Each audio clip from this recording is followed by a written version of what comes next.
Silent Hill games are no stranger to the horror genre. Actually, one of the best games in its genre, going back to 1999 when the first Silent Hill came out. And the newest title for the series that came out during the PlayStation State of Play, The Short Message, is no stranger to that as well. Taking a twist on modern day life with beauty, horror, a strong message, and a phone that has way too much battery life. Grab a blanket, turn the lights on, and let's talk about the newest game in the Silent Hill series, The Short Message.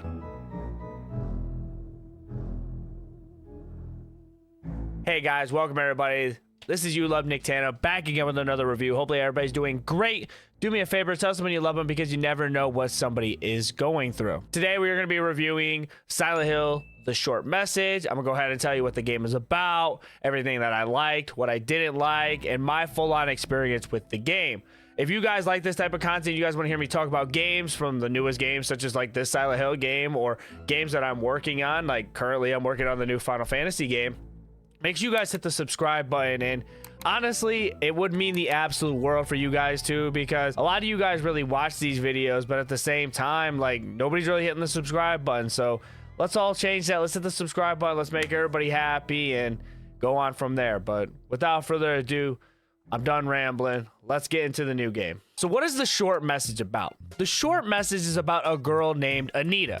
It starts off with you in a terrifying, crumbling apartment block that's called the Villa. This building is known for the suicide spot that you'll see plenty of times throughout this game. You're looking and searching around a building to find out about the death of a girl named Maya, where you will be getting mysterious texts from your friend and Maya to try to get the message clear of her death and how it all began. All while being chased by the mysterious cherry blossom monster, you need to find answer to Maya's death. This game is similar to the PT games, which is another Kojima game that puts you in an absolute blender of hell. I want to go ahead and start off with a little bit of a message and kind of like an informer too, before I really deep dive into the things I like and the things that I don't like. If you guys are watching this video as we speak right now, and you guys have any fear or you guys have any problems with people taking their lives, suicide, depression, any of that type of thing, if you are sensitive to any type of that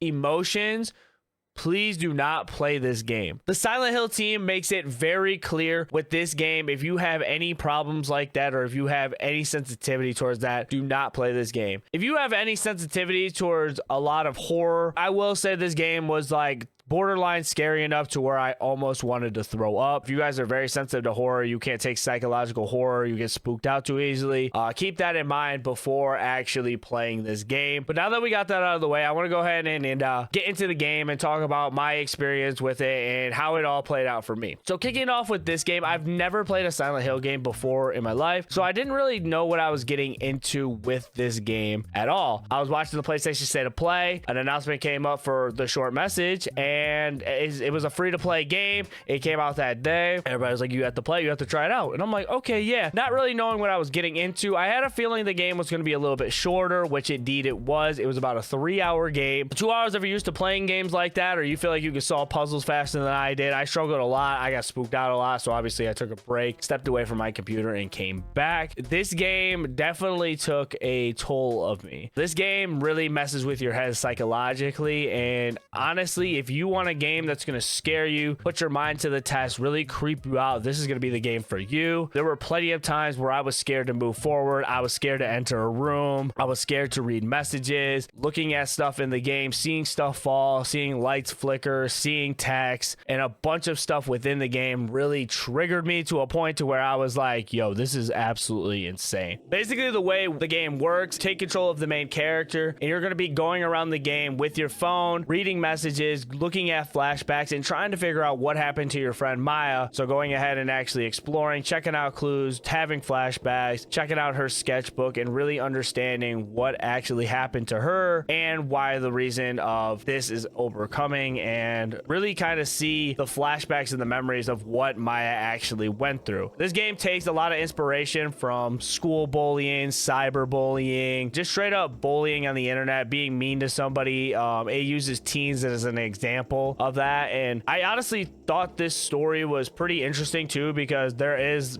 definitely a problem around the world where like cyberbullying is a thing, and it kind of just like gets into people's heads. And whether or not you want to believe it or not, that kind of is true, that cyberbullying can take a toll on people and can get really people upset and hurt, and could cause people to do crazy amount of things. But that's kind of a discussion for another story. I just kind of liked it. I thought it was pretty cool that they kind of took a modern twist of things that you see like going on in actual life. Believe it or not, people on Twitter care about their followers, or, oh, why am I not getting any likes? Why does everybody love her? Why does nobody love me? Getting into the characters and the story itself, I thought the characters were very cool. The main character herself, I loved seeing the way she grew and the way she took accountability for a lot of stuff that happened throughout the game, and really learning herself and learning about all the things that's going on and the steps that she takes to becoming and like accepting the person that she is. You don't really get a lot of info about the other characters per se. You basically get Anita and her story based on like notes,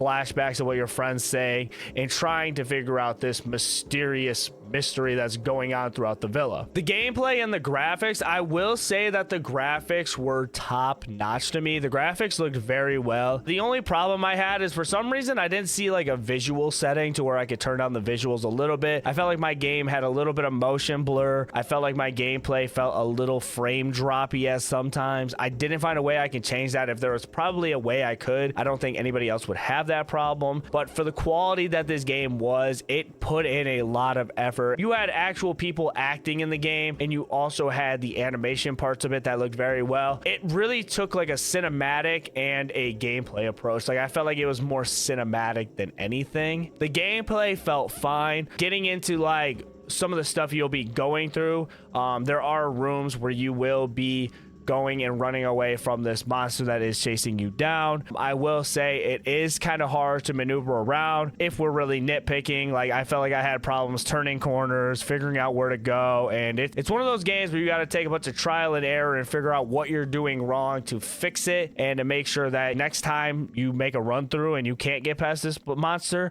that you figure it out by trial and error. But I did think a lot of times when I was running away, like I think corners were a little too tight. I think like you really have to be paying attention, and you can get stuck on walls, and it can definitely be annoying, but that is the horror and the thrill that this game puts inside of you. All in all, I want to keep this review short. I think this game was absolutely beautiful of a game. I took 3 hours playing this game on Twitch. You guys should definitely check it out at twitch.tv/YouLoveNicktana, and I had an amazing freaking time. This is one of those things where like I didn't expect this game to be so good the way it was. I definitely think that you guys should pick this game up if you guys really like horror games, or you guys could stand playing that type of stuff. It is psychologically really messed up. Technically, I would say if you're not over the age of 18, you probably shouldn't play this game, but I'm not gonna be your like, I'm not gonna be a cop, I'm not gonna be a snitch, bro. If you play this game, you play this game. But at the same time, this game is rough, a lot of cussing, a lot of nasty stuff within this game, and I think the Silent Hill series is gonna do just fine, and I think it's gonna make progress throughout making a comeback in 2024, and I'm excited to see what's going to happen in the future. And before I close this out, again, I do want to remind you guys, man, if you guys are going through any problems, I do want to put up this suicide hotline number, because we're kind of on the topic of this game, so I do want to emphasize that. Make sure you get some help if you guys do need help. Make sure you guys be safe, tell someone you love them. I appreciate you guys. This has been YouLoveNicktana with another review, talking about the short message. Catch you guys next review.